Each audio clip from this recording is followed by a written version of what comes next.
লিচু চুরি কাজী নজরুল ইসলাম। বাবুদের তাল পুকুরে হাবুদের ডাল পুকুরে সিটি বাস করলে তারা বলে থাকবে ডাল পুকুরে ওই কাছে না লিচুরে গাছ আছে না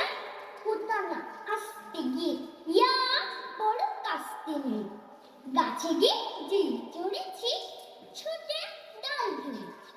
ও বাবা মরার করে পড়েছি ছড়ার জোরে পড়লে পর মারিয়ে খাড়ে সে ছিল গাছের আলো গাটা ভয় গরম আচ্ছা